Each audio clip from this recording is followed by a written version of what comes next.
y como es habitual, todas las semanas en este horario, establecemos el contacto con nuestro amigo Alberto Guerrero para hablar un poquito de las abejas. Hola Alberto, buen día, ¿cómo estás? ¿Qué tal? Buen día. Bueno, nos había quedado pendiente, Alberto, seguir hablando de los enjambres y Sí, me parece que íbamos a retomar fundamentalmente para contarnos a todos los que no sabemos demasiado qué hacer en caso de que encontremos un enjambre, que claro. bueno, ya habíamos anticipado el otro día, contado un poquito de qué se trata, cuando se separa de la colmena. Bueno, creo que seguimos con el tema, ¿no?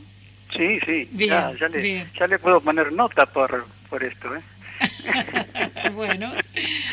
Eh, sí, a ver cómo se puede capturar. Tenemos dos Ujú. formas de captura. Una es que si uno ya tiene una colmena, es decir, otras colmenas, y el que recién quiere empezar.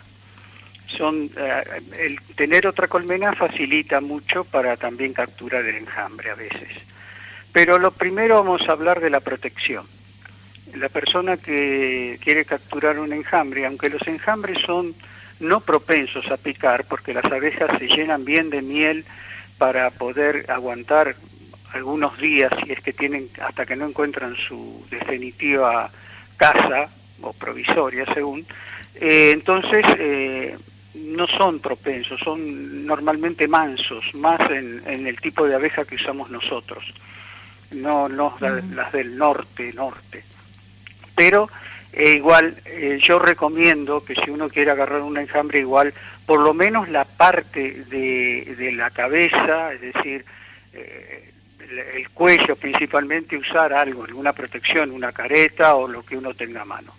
En la parte inferior, lo mejor es poner siempre los pantalones, no usar pollera, por supuesto, poner los pantalones y envolverlos con las medias, ¿sí? Es decir, que queden cerrados. Sí, varias capas también, ¿no? Porque para mayor seguridad, digamos. No, Te no, pica una y te encargo. no, lo que pasa es que si lo pica una abeja Sí, en cualquier extremidad o algo, lo único que va a pasar si uno no es alérgico es que nada, se va a hinchar, sí, bueno, todo sí, lo que usted quiera que es una molesta, picadura, sí. pero no puede suceder eso cuando uno tiene expuesto el cuello o la boca, porque es un lugar oscuro. Es decir, hay que tratar de proteger la parte esa, ¿no? La Ujú. parte del cuello y la cabeza, principalmente. Y después, mangas largas, y si se quiere usar un par de guantes, y no se tienen guantes de apicultor, se pueden usar guantes de látex o los que se usan para limpiar, porque lo que sucede con esos guantes es que el aguijón pasa, pero no permite el paso del veneno. Ah, bien. Entonces, lo único que va a sentir es el pinchazo, pero no va a suceder nada para inflamar ese pinchazo, ¿se Ajá. entiende? Sí, bien. Ahora, pasemos a cómo tratar en cuántos casos, son miles los casos que se pueden presentar de distintos lugares donde la abeja se le ocurre apoyarse. Pero lo más normal es que cuando sale el primer enjambre, el enjambre es grande, que sale casi con un 50% de la colmena, y una reina fecundada y pesada, va a suceder que a los pocos metros se va a apoyar en algún lado. Normalmente lo hacen en ramas y en la parte baja, no tan alta. Entonces, lo ideal es, si es posible, y no lastimando al árbol o permitiendo que la persona, puede ser otro, el dueño del árbol, le permita cortar la rama, es apoyarlo arriba de un cajón y el enjambre va a entrar solo ahí, porque al apoyarlo automáticamente va a bajar. Por supuesto, acá viene la advertencia primera. Si uno tiene colmenas, le pone un panal con un poco de cría y miel, y eso es automático, van a entrar sí o sí. En el otro se puede darse, a lo mejor uno no tiene ningún panal ni nada, puede darse que se metan adentro, que normalmente sucede, y usen eso como casa. Inmediatamente hay que trasladarlo donde uno quiere que queden definitivas, ¿sí? Bien. Ahora, si uno no puede romper la rama o cortarla, entonces lo que puede hacer es sacudir, poner el cajón abajo, sacudir, y van a caer dentro del cajón. Es, Ajá. Más o menos se entiende, ¿no? Sí, Sí, y salir corriendo. A ver, a ver, capaz que la pregunta es muy absurda lo que te voy a preguntar. ¿Cómo se pega el panal? ¿Con qué producto el enjambre? El enjambre, ¿cómo se pega? ¿En qué sentido? En el árbol o en un techo, digamos. Ellas se agarran y hacen una cadena de abejas y hacen una bola, hacen como un racimo de uva. Y se van cambiando de posiciones y mientras tanto las exploradoras están buscando lugares o que ya los tienen, esos lugares para poder meterse definitivamente. Ajá, o sea que si los sacudimos, como vos decís, y comienzan a volar las abejas, se desprende el enjambre. No, se desprende y va a caer ese racimo, van a quedar algunas agarradas y todo, pero si ellas allá aceptan el lugar, automáticamente esas se van a soltar y van a ir adentro del cajón. Ajá, ajá. Después, ahora, si encontramos que ya está a una altura más elevada, el trámite puede ser al revés, es decir, ellas están apoyadas en una rama, y si tenemos una rama arriba de esa, ponemos el cajón, que normalmente son cajones chiquitos, son cajones nucleros, en esa rama, y le ponemos la tapa superior al cajón, pero lo dejamos abierto abajo. Entonces, si llegamos a tener un ahumador, porque ya estamos propensos a querer ser apicultores, podemos ahumar un poco y ellas van a subir y se van a meter adentro del cajón. Eso sucede también muy fácilmente. Si uno lo llaman o le dicen, vos sabés que se me metió un enjambre adentro, no sé, yo qué sé, del nicho del agua o del gas o en un hueco abierto, y uno abre la puerta y se encuentra que está el enjambre ahí adentro, si han pasado varios días, es casi seguro que ya empezaron a estirar cera, que ya han hecho panales. La forma más lógica de poder atraer a esas abejas y sacarlas de ahí es cortando esos panales en la parte superior y trasladándolos al cajón. Mucho mejor si cuando los cortamos vemos la reina, ¿no? Y la metemos adentro del cajón. Entonces ellas mismas después van a pasar al cajón. Uno puede hacer esto también.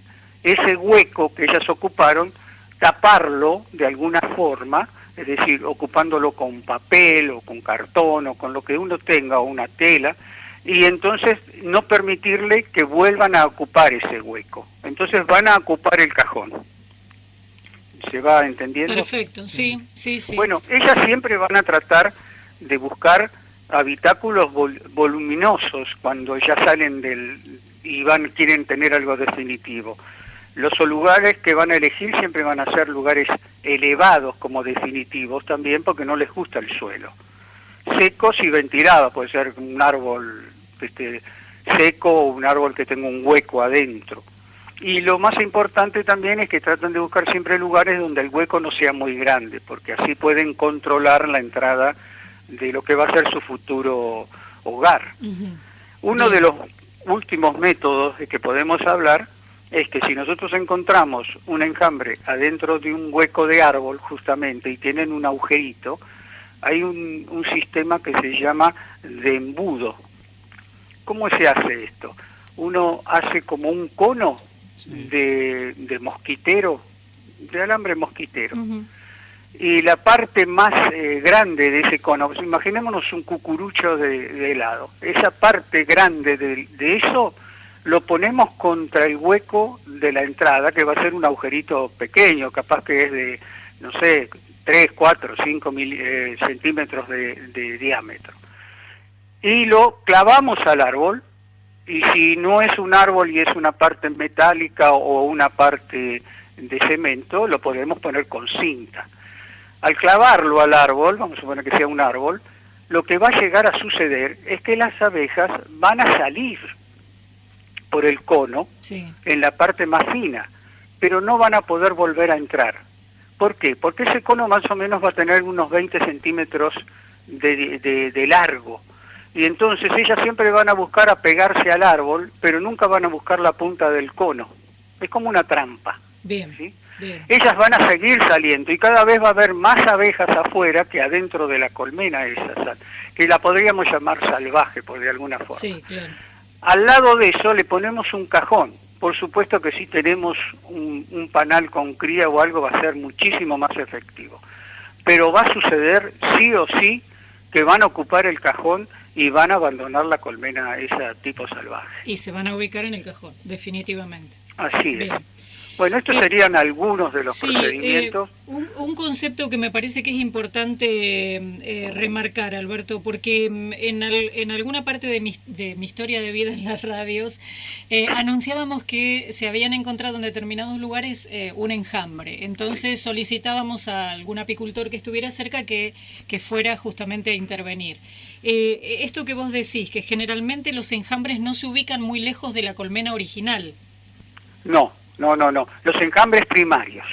Ajá. ¿Ah? Puede llegar a suceder que hayan, como lo hablamos la otra vez, que hayan nacido al mismo tiempo algunas reinas vírgenes y entonces tengan ganas de volver a enjambrar, que son enjambres mucho más pequeños, pero al ser también la reina virgen, vuela mucho más lejos y más alto. Bien, fundamentalmente esto para decirle a la gente que no sabe, porque vos estás hablando y dando ejemplos de si lo encuentra un apicultor o alguien relacionado justamente con el tema, pero si me lo encuentro yo, un enjambre, tengo que llamar justamente a alguien que sepa, es lo mejor, es lo ideal. Bueno, si uno no se dedica a la apicultura o no tiene conocimiento, realmente lo mejor es llamar. El apicultor va a estar muy contento, por supuesto que es muy probable que ponga ese enjambre en cuarentena, por llamarlo de alguna forma, porque puede también estar sus colmenas están sanas y ese enjambre puede estar infectado. Mira vos. Y sabemos que los